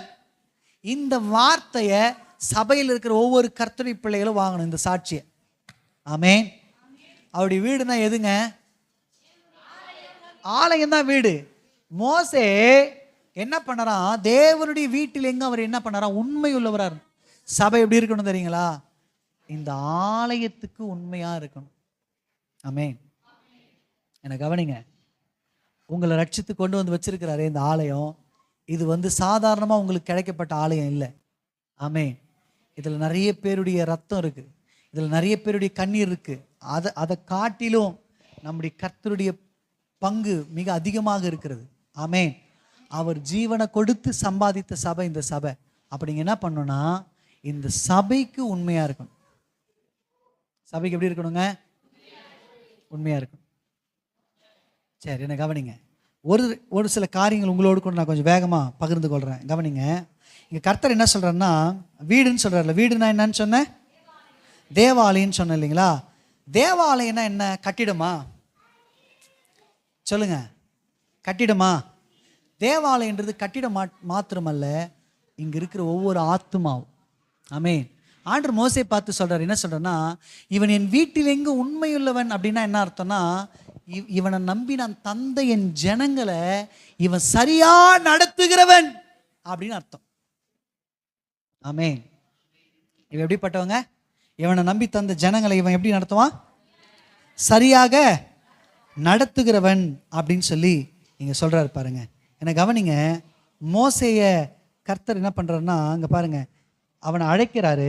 அழைச்சி அவன் முதல்ல உண்மையுள்ளவனா இருந்தானான்னு கேட்டீங்கன்னா இல்லை. அவன் சார்ந்து கொள்ளவனா இருந்தானான்னு கேட்டீங்கன்னா இல்லை. அவன் ஆரம்பத்தில் அப்படி இல்லை. ஆனால் அவனை கர்த்தர் ட்ரெயின் பண்றாரு. ட்ரெயின் பண்ணி அவனை கொண்டு வந்து நிற்க வைக்கிறார். நிற்க வச்சவனை கர்த்தர் சொல்றாரு அவனை குறித்து சாட்சி, இவன் என் வீட்டில் எங்கு உண்மையுள்ளவன் கர்த்தர் சொல்றார். ஆமென், ஆமென். இதுக்கு முன்னாடி மோசே யாருங்க? கொலைகாரன். ஆனால் இப்போ கேட்டிங்கன்னா மீரியாமோ ஆரோனோ அவனுக்கு விரோதமாக பேசுனாலும் என்ன பண்ணலன்னா அவர் சாந்தமாக இருக்கிறார். முன்னாடி இவர் எப்படிப்பட்டவர்னா பயங்கர கோபக்காரரு. ஆனால் இப்போ மிகுந்த சாந்தமுள்ளவனா மாறிட்டான். ஆமென். முன்னாடி எல்லாம் எப்படிப்பட்டவர்னா வேகமாக முடிவு எடுக்கிறவர். இப்போ எப்படிப்பட்டவர்னா சாந்தமுள்ளவர், சாந்தமுள்ளவராக இருக்கிறார். இதுதான் என்னதுன்னா சபைக்கு உண்மையா இருக்கிறது. ஆமென். கவனிங்க, உங்களை நம்பி தந்த இந்த சபைக்கு நீங்க எப்படி இருக்கணும்னா உண்மையா இருக்கணும். உங்களுக்கு கொடுக்கப்பட்டிருக்கிற ஊழியத்துக்கு நீங்க உண்மையுள்ளவங்களா இருக்கணும், பாத்திரவான்களா இருக்கணும். ஆமென். அல்லேலூயா. என்ன கவனிக்கிறீங்களா? இங்க பாருங்க, இந்த இந்த இப்போ எனக்கு என்ன நம்பி இந்த சபையை கொடுத்துருக்கிறாருன்னு வச்சுங்களேன். இந்த சபைக்கு எனக்கு தெரியும், நான் ஜெபிக்கலைன்னு வச்சுங்களேன், நான் பிரசங்கிக்க மாட்டேன். நான் ஜெபிக்கலைன்னா, சத்தமாக சொல்லுங்க, நான் ஜெபிக்கலைன்னா. அதே போல் உங்களுக்கு நான் சொல்கிறேங்க, என்னால் உபவாசிக்க முடியலன்னா கூட நான் பிரசங்கிக்க மாட்டேன். அட்லீஸ்ட் ஒரு 2-3 நாளாச்சு உபவாசித்து வார்த்தையை பெற்றுக்கொண்டு, இங்கே பாருங்க, இன்னொன்று சொல்கிறேன், முதல்ல நான் உபவாசிப்பேன். அந்த எப்படின்னா இந்த ஜனங்களை, என் கர்த்தர் எனக்கு கொடுத்து இந்த ஜனங்களை நடத்தணுன்றதுக்காக முதல்ல உபவாசிப்பேன். உபவாசிக்கலைன்னா நான் கண்டிப்பாக என்ன பண்ணுறேன்னா பிரசங்கிக்கிறது கிடையாது. அதே போல் சொல்கிறேன், ஜெபிக்காமல் நான் வந்து உங்கள் முன்னாடி நிற்கிறது கிடையாது. இன்னொன்று சொல்லட்டுங்களா, ஆண்டவர் சொல்லாமல் நான் பிரசங்கிக்கிறது கிடையாது. நான் தூங்கும் போதோ ஜெபிக்கும் பொழுதோ நான் கர்த்தரை துதிக்கும் போதோ கர்த்தர் என் இருதயத்தில் வார்த்தையை வைப்பார். இது நாள் வரைக்கும் வீட்டு கூட்டமானாலும் சரி, அதிகாலை ஜெபமானாலும் சரி, உபவாச கூட்டங்கள் ஆனாலும் சரி, ஞாயிற்றுக்கிழமை ஆராதனையாக இருந்தாலும் சரி, என் திறமையில் ஏதோ எனக்கு தெரியும்னு நானா ஏதோ ஒன்றத்தை சுயமாக ப்ரிப்பேர் பண்ணி பிரசங்கித்ததே கிடையாது. எனக்கு தெரிஞ்சு பிரசங்கித்தது கிடையாது. ஒருவேளை நான் மறந்துருக்கலாம், ஆனால் எனக்கு ஞாபகம் இருந்து நான் அப்படி பிரசங்கித்தது கிடையாது. ஆண்டவர் ஒவ்வொரு வாரமும் என்கிட்ட பேசுவார், இதை போய் என் ஜனங்கிட்ட சொல்லுன்னு சொல்லுவார். அப்படிப்பட்ட வார்த்தைகளை தான் நான் வாங்கி கொண்டு வந்து உங்களுக்கு பிரசங்கிப்பேன். என்னால் முடிந்த வரைக்கும் இந்த சபைக்காக, இந்த ஜனங்களுக்காக நான் உண்மையாக இருக்க பிரயாசப்படுகிறேன். நீங்கள் எப்படி இருக்கிறீங்க? நீங்கள் எப்படி இருக்கிறீங்க? கர்த்தர் நம்மளை பார்த்து கேட்குறார், நம்ம சபைக்கு உண்மையுள்ளவங்களாக இருக்கணும். உங்களை நம்பி கொடுக்கப்பட்டிருக்கிற இந்த சபைக்கு நீங்கள் உண்மையுள்ளவங்களாக இருக்கணும். ஆமென். சொல்லுங்க சத்தமா, அல்லேலூயா. உண்மை அப்படின்னா என்ன அர்த்தம்னா, இங்கே பாருங்க, ஒரே நிமிஷம். உண்மை அப்படின்னா என்ன அர்த்தம்னா, எதை செய்யக்கூடாதோ அதை செய்யக்கூடாது. ஆமென். எதை செய்யணுமோ கண்டிப்பாக அதை செஞ்சு ஆகணும். சிலர் வந்து என்ன பண்ண மாட்டாங்கன்னா, என்ன சொல்கிறதுனா, கெட்டதெல்லாம் செய்ய மாட்டாங்க, ஆனால் அவங்க வாழ்க்கையில் நல்லதும் செய்ய மாட்டாங்க. நீங்கள் பார்த்துருக்குறீங்களா? கெட்டது செய்ய மாட்டாங்க, ஆனால் அவங்க வாழ்க்கையில் நல்லதும் செய்ய மாட்டாங்க. ஆனால் உண்மைன்றதுனா என்ன அர்த்தம்னா, சபைக்குள்ளே இருக்கிற ஜனங்க எப்படி இருக்கணும்னு கர்த்தர் விரும்புகிறாருன்னா, அவங்க செய்யக்கூடாததை கண்டிப்பாக செய்யக்கூடாது, செய்யணும்னு கர்த்தர் என்னென்ன சொல்லியிருக்கிறாரோ அதையெல்லாம் கண்டிப்பாக என்ன பண்ணி ஆகணும்னா செய்யணும். ஆமென். அதுதான் என்னதுன்னா உண்மைத்தன்மை. ஆமென். நான் ஒரே ஒரு காரியத்தை மட்டும் காண்பித்து நான் முடிக்க விரும்புகிறேன். என் கூட எல்லாருமே தீத்தின் புத்தகம் எடுத்துக்கொள்ளுங்களேன். தீத்தின் புத்தகம் சீக்கிரம் எடுங்க. பக்கம் 294. தீத்து 3ஆம் அதிகாரத்தை எடுத்துக்கொள்ளுங்க. 296, 296 8வது வசனத்தை வாசிங்க.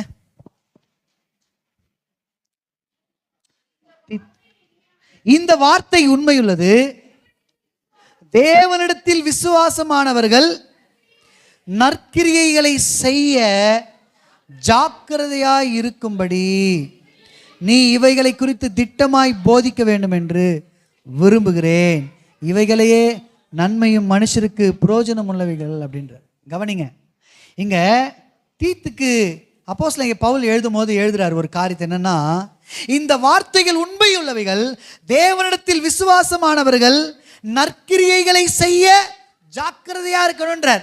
இங்க பாருங்க, சபைக்குள்ள இருக்கிற ஒவ்வொரு விசுவாசிகளும் துர்க்கிரியை செய்வதற்காக அழைக்கப்பட்டவர்கள் அல்ல, அவர்கள் நற்கிரியை செய்வதற்காக அழைக்கப்பட்டவர்கள். எதுக்காக அழைக்கப்பட்டிருக்கிறீங்க நீங்க? சபை சொல்லுங்க, நம்ம என்னங்க செய்யணும்? இந்த நற்கிரியை செய்வதற்கு ஜாக்கிரதை உள்ளவங்களா இருக்கணுமா? எப்படி இருக்கணுமாங்க? அதாவது இங்கிலீஷ்ல ரொம்ப அழகா இருக்கு அந்த வேர்டு, கேர்ஃபுல்லா இருக்கணுமா, கேர்ஃபுல்லா இருக்கணுமா, விழிப்பா இருக்கணுமா, எப்பவுமே நம்ம நற்கிரியை செய்கிறவர்களாக இருக்கணும். ஆமென். அதுனா பிரதர் நற்கிரிய? 1வது வசனத்தை பாருங்க எல்லாரும். 1வது வசனத்தை வாசிங்க சிஸ்டர். துரைதனங்களுக்கும் அதிகாரங்களுக்கும் கீழ்ப்படிந்து அடங்கியிருக்கவும் சகல விதமான நற்கிரியைகளையும் செய்ய. முதல் காரியம் பைபிள் சொல்லுது. நற்கிரியைனா என்ன? இங்க ஆவியானவர் எழுதுறாரு, இந்த வார்த்தைகள் உண்மையுள்ளது. தேவனிடத்தில் விசுவாசமானவர் நற்கிரியைகளை செய்ய ஜாக்கிரதையா இருக்கணும். இரவும் பகலும் உங்களுக்கு கிடைச்ச நேரம்லாம் சமயம் வாய்த்தாலும் வாய்க்காவிட்டாலும் நீங்க என்ன பண்ணி ஆகணும்னா நற்கிரியை செய்கிறவர்களா இருக்கணும்னு கர்த்தர் சொல்றார்.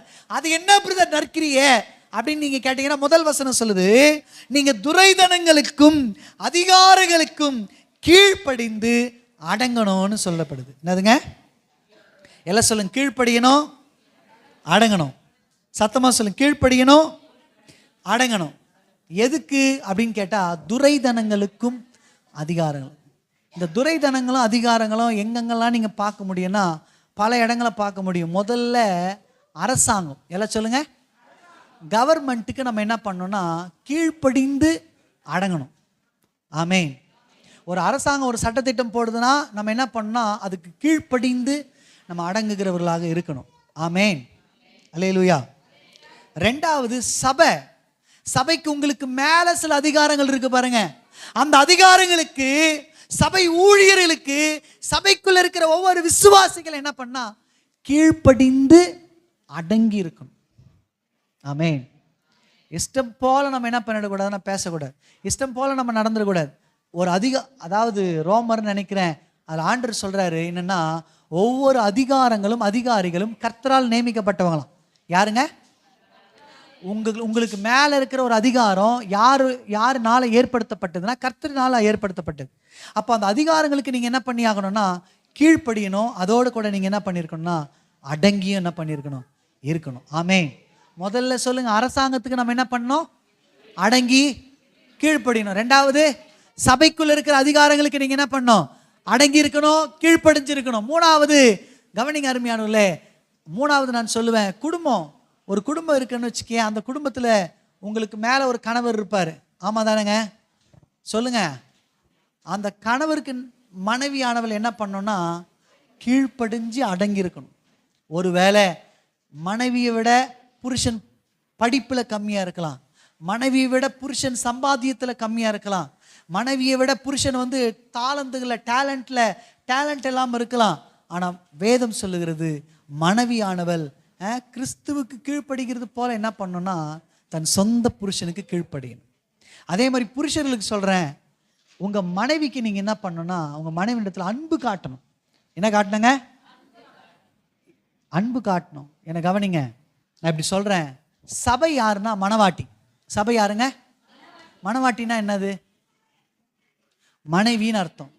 என்ன அர்த்தங்க? மனைவி. மணவாளன் யாரு? இயேசு கிறிஸ்து. இங்க பாருங்க, மணவாளனாகி கிறிஸ்து மணவாட்டியாகிய சபையின் மேல அன்பு காட்டுறாரா?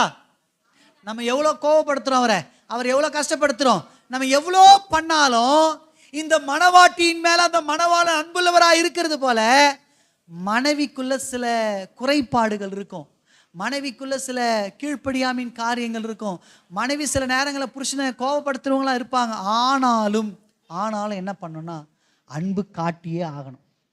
அதுதான் நற்கிரியை. என்னதுங்க? சொல்ல மாட்டேன்றீங்களே. அதே மாதிரி உங்க வேலை ஸ்தலங்களை பற்றி நான் சொல்லுவேன். உங்க வேலை ஸ்தலங்களை உங்களுக்கு மேல அதிகாரி இருக்கிறாங்க பாருங்க, அவங்களுக்கு கீழ்ப்படிஞ்சு அடங்கி நம்ம என்ன பண்ணோம்னா நற்கிரியை செய்ய ஆரம்பிக்கணும். உங்க மேல் அதிகாரி ஒரு சின்ன வேலை சொன்ன உடனே முறுமுறுப்போடு நம்ம என்ன பண்ணக்கூடாதுன்னா செய்யக்கூடாது.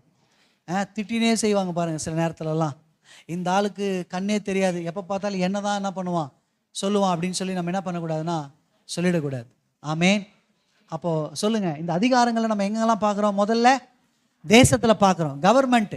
அப்புறம் சபைக்குள்ள, மூணாவது குடும்பத்துக்குள்ள, நாலாவது வேலை செய்கிற ஸ்தலங்களில்.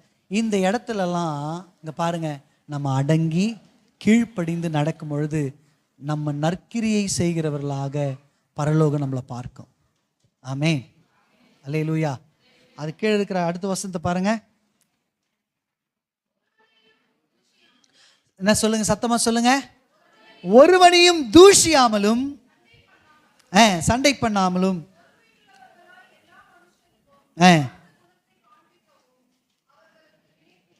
கவனிங்க, ரெண்டாவது நற்கிரியை என்ன தெரியுமா?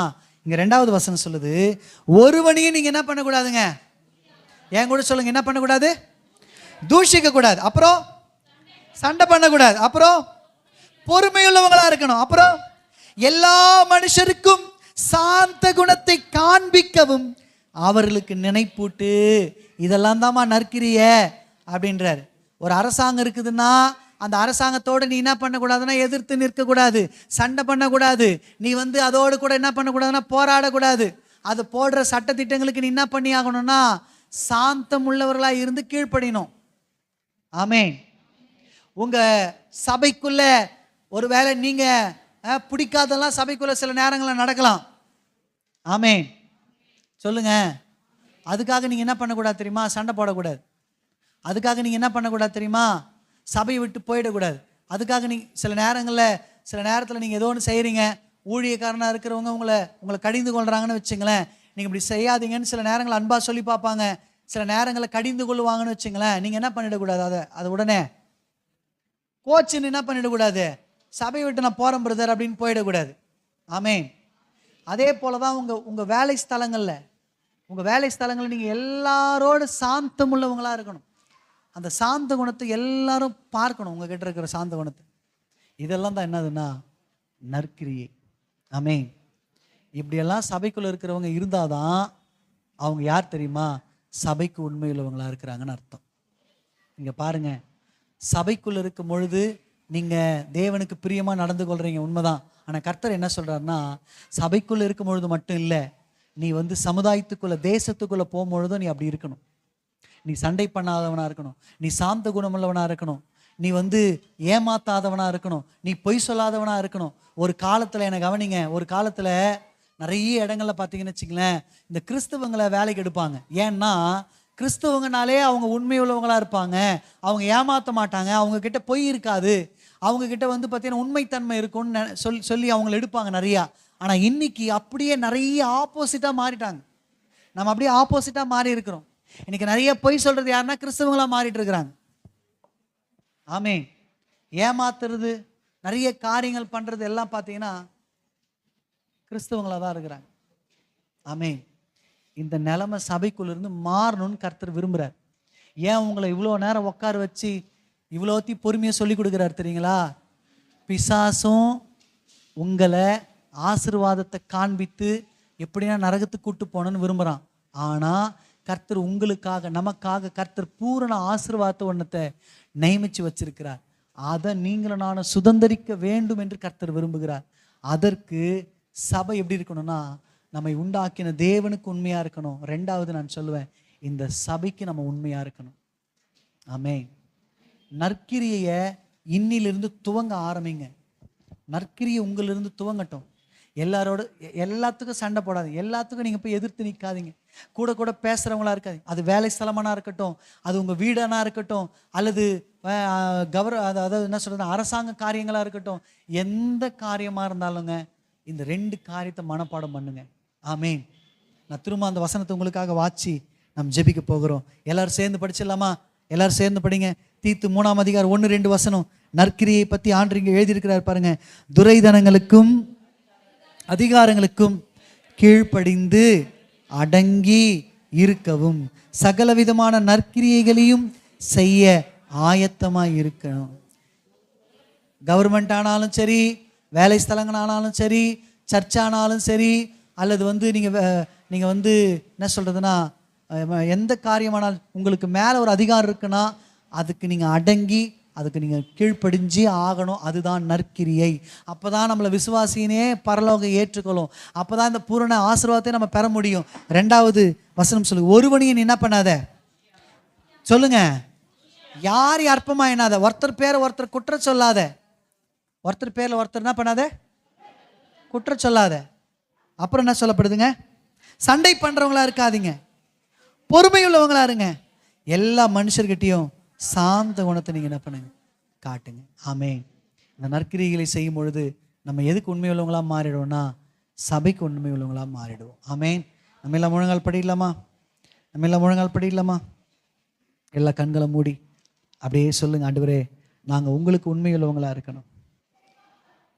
யோசேப்பை குறித்து வசனம் சொல்லுகிறது, யோசேப்பு அவன் வீட்டில் எங்கு உண்மையில் போர்த்திபா யோசேப்பை நம்பி அவனுக்கு உண்டான எல்லாவற்றையும் அவன் வீட்டை முழுவதுமா யோசேப்பு இடத்துல ஒப்பு கொடுத்தான். யோசேப்பு அவன் உண்மை உள்ளவனாய் இருந்தான். அவன் உண்மையுள்ளவனாய் இருந்தான். வசனம் சொல்லுகிறது, அவனுக்கு ஒரு வேளை செய்யாத தவறுக்காக தண்டனை வந்தது உண்மைதான். ஆனால் கர்த்தர் அவனை ஏற்ற நேரத்தில் உயர்த்தி பரிபூர்ண ஆசீர்வாதத்தை அவனுக்கு கொடுத்தார். இன்னைக்கு அதே வார்த்தை உங்களுக்கு நேராய் வருகிறது. அதே வார்த்தை உங்களுக்கு நேராய் வருகிறது. உங்களை எண்ணி கர்த்தர் பரிபூர்ணமாக ஆசீர்வதிக்க விரும்புகிறார். நீங்கள் நானும் பரிபூர்ணமான ஆசீர்வாதத்தை பெற வேண்டும் என்று கர்த்தர் விரும்புகிறார். ஹல்லேலூயா, ஹல்லேலூயா. அதுக்கு நீங்கள் நானும் செய்ய வேண்டியது என்ன தெரியுமா சிஸ்டர், பிரதர்? நம்ம உண்மையுள்ளவங்களாக இருக்கணும். நம்ம உண்மையுள்ளவங்களாக இருக்கணும்.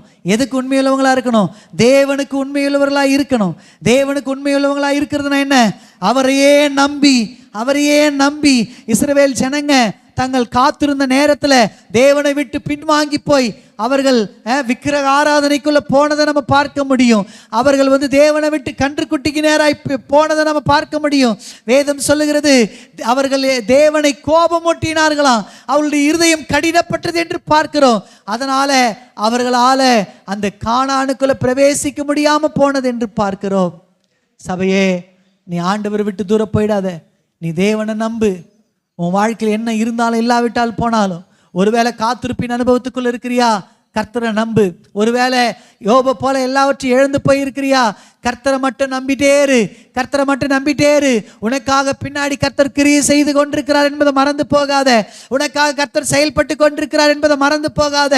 உன்னை கர்த்தர் பரிபூர்ணமாக ஆசீர்வதிக்கும்படி கர்த்தர் உன்னை இந்த பாதையில நடத்தி கொண்டிருக்கிறார். ஆனால் நீ கர்த்தரை விட்டு மட்டும் போயிடாத, விசுவாசத்தை விட்டு மட்டும் போயிடாத. ஹல்லேலூயா. ரெண்டாவது கர்த்தர் நம்மை பார்த்து சொல்லுகிறார். ரெண்டாவது காரியம், சபைக்கு உண்மையுள்ளவங்களா இருங்க. மேலான அதிகாரத்துக்கு நீங்க அடங்கி இருங்க. யாரோடும் சண்டை பண்ணாதீங்க, யாரோடும் எதிர்த்து நிற்காதீங்க, யாரோடும் கோபமா பேசாதீங்க. உங்க சாந்த குணம் எல்லாருக்கும் தெரிந்திருக்க கடவுள் என்று கர்த்தர் நம்மை பார்த்து, இதுதான் நற்கிரியை. இந்த நற்கிரியை நீங்க செய்யும் பொழுதுதான் சபைக்கு உண்மையா இருக்கிறீங்கன்னு அர்த்தம். மோசே அப்படிதான் இருந்தான். அதனால தான் கர்த்தர் மோசேயை பார்த்து சொல்லுகிறான், இவன் என் வீட்டில் எங்கு உண்மையுள்ளவன். அதனால தான் அவன் பரிபூர்ண ஆசீர்வாதங்களை அவன் பெற்றுக்கொண்டான். இன்னைக்கு நம்ம சபைக்கு உண்மையுள்ளவங்களா இருக்கணுங்க. நற்கிரியை செய்ய ஆரம்பிக்கணுங்க. கர்த்தர் இதை தான் நம்ம கிட்ட இருந்து எதிர்பார்க்க. நம்ம ஜெபிக்கலாம். நல்ல தகப்பனே, நன்றியோடுமை துதிக்கிறோம், ஸ்தோத்திரிக்கிறோம். ஆசீர்வதிக்கப்பட்ட இந்த நாளுக்காக நன்றி செலுத்துகிறோம். ஆண்டவரே, இவ்வளோ நேரமா நீங்க எங்களுக்கு கற்றுக் கொடுத்த நல்ல பாடத்துக்காக நன்றி செலுத்துகிறோம். நாங்கள் உண்மையுள்ளவங்களா இருக்கணும்னு விரும்புகிறோம். ஆண்டவரே, நாங்கள் தேவனுக்கு உண்மையுள்ளவங்களா இருக்கணும். எங்களை நம்பி கொடுத்து இந்த சபைக்கு நாங்கள் உண்மையுள்ளவர்களா இருக்கணும். அப்பொழுது பரிபூர்ண ஆசீர்வாதத்தை நாங்கள் பெறுவோம். மாறி ஆண்டவரே, எங்களுக்கு நீங்கள் இன்னைக்கு கற்றுக் கொடுத்த எல்லா ஆலோசனைகளையும் மீறி ஆண்டவரே, நாங்கள் துர்க்கிரியைகளை செய்யும் பொழுது அது எங்களுக்கு ஆசீர்வாதத்தை கொண்டு வரும் தான். நாங்கள் தவறான பாதையில் போகும் பொழுதும் அது மூலியமா எங்களுக்கு ஆசீர்வாதம் வர்றது உண்மைதான். ஆனால் அது சத்துரு கொடுக்கிற ஆசீர்வாதம் என்று போதித்தீர். அது கடைசியில் ஆகணிக்கு நேரம் எங்களை நடத்தினோன்னு எங்களுக்கு நீங்கள் போதித்திருக்கிறீர். ஆண்டவரே கர்த்தாவே ஸ்தோத்திரம். ஆண்டவரே, நற்கிரியைகளை செய்கிறவர்களாக பூரண ஆசீர்வாதத்தை பெறுகிறவர்களாக எங்களை மாற்றும். அப்படியே ஒவ்வொருவரையும் ஆசீர்வதி. நாளைக்கு இருக்கிற அதிகாலை ஜபத்தை பொறுப்பெடுத்துக்கொள்ளும். செவ்வாய்க்கிழமை இருக்கிற பைபிள் ஸ்டடியை பொறுப்பெடுத்துக்கொள்ளும். காட்டேஜ் பிரேயர்களை பொறுப்பெடுத்துக்கொள்ளும். சனிக்கிழமை இருக்கிற ஃபாஸ்டிங் பிரேயர் பொறுப்பெடுத்துக்கொள்ளும். ஞாயிற்றுக்கிழமை இருக்கிற திருவிருந்த ஆராதனை பொறுப்பெடுத்துக்கொள்ளும். உங்களுடைய கரங்களை ஒப்பு கொடுக்கிறோம். நீரே நடத்துங்க, நீரே பொறுப்பெடுத்துக்கொள்ளும். அந்த ஒவ்வொருவரையும் ஆசீர்வதி.